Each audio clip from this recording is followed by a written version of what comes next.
Hey, so today I wanted to show you some 2-5-1 licks in C major, just some basic jazz guitar kind of licks, and walk you through the different and various techniques that I'm going to use and demonstrate for you. When you get a second, please subscribe to the channel, like this video, give it a share if you will. And if you're interested in taking one-on-one Zoom guitar lessons with me, I do have some spots available and I'm offering some discounts for the holiday season. And to show further support for the YouTube channel, I do have a Patreon if you want to sign up to that. Links for everything will be in the description below. Don't hesitate to give me a call.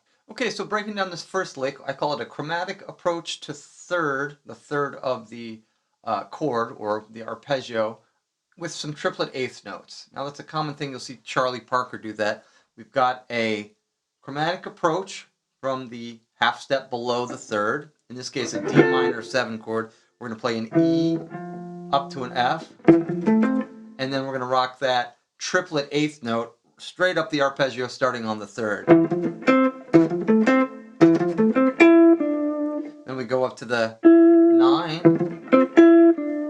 It's kind of an upper neighbor utilization there. Down to the D. We're going to do the same thing on the G. We're going to slide up now from the A sharp there into the third, the B. And we're going to go up to the 9 again. So it's sharp 2 to the 3, 5, flat 7, keep going in thirds up to the 9, resolve to the 1.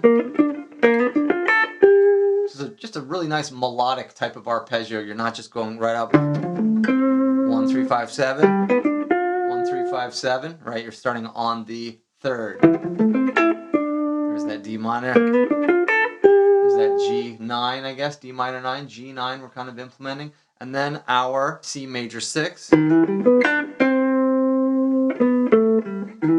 of a little bit of a C major 7 in there as well. But we're sliding from the D sharp into the E, which is our third. Again, 3, 5, 7, 9, 1. Then I just kind of finish out the phrase melodically right down the scale with a third at the end. Kind of melodic. Here it is in context.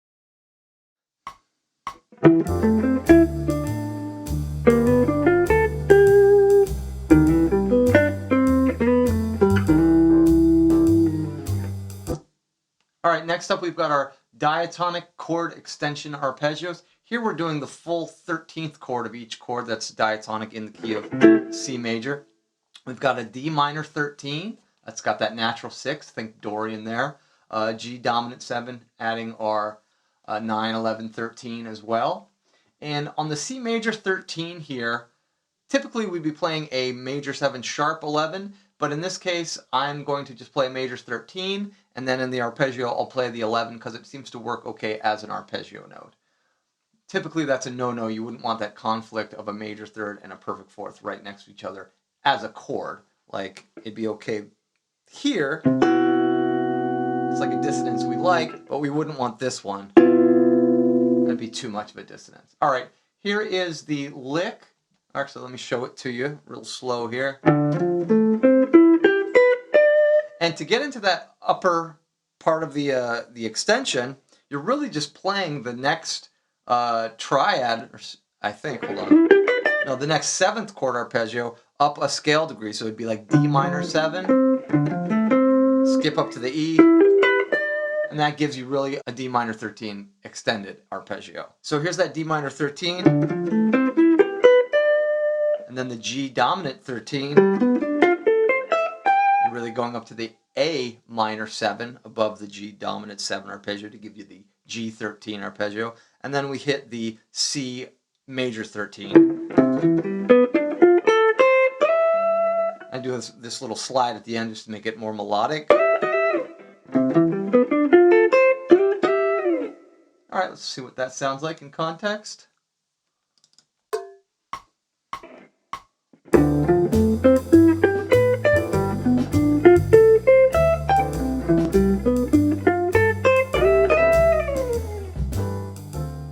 And for this last section, we're going to do a pivot note with a chromatic line at the end. So what a pivot means is to really displace the octave. Say we take this D minor 7, really D minor 9 arpeggio.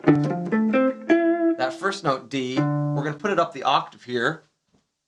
as opposed to being a third below the F. So we're going to go 1, 3, but the 1 is an octave higher than usual. And we're going to continue that kind of theme throughout the pattern. You can see it here, you can see it here, and then you can see it here. So we're really starting on the root, and then immediately going to the third that's below it in that same octave. All right, this is what it looks like. And then a chromatic down to the third of the next chord. But we don't hit the B, we actually go up to the octave. There's that G, and we're going to start the pattern all over again on the new chord. So, right, just like that. I'm going to utilize my flat 9 there on the G7 flat 9 chord. Play that one again.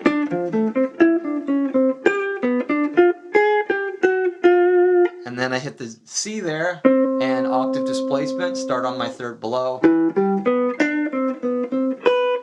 And not so chromatic there at the end, I wanted to keep it more melodic because we're finishing out the phrase. Here's how it sounds in context.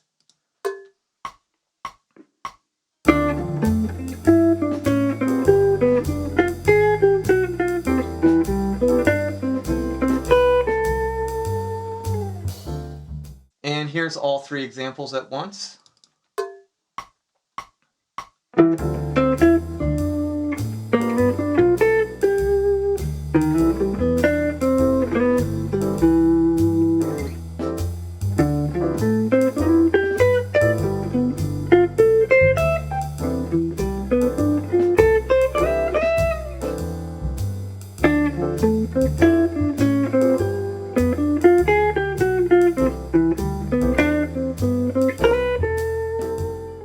Thanks so much for watching. Take care.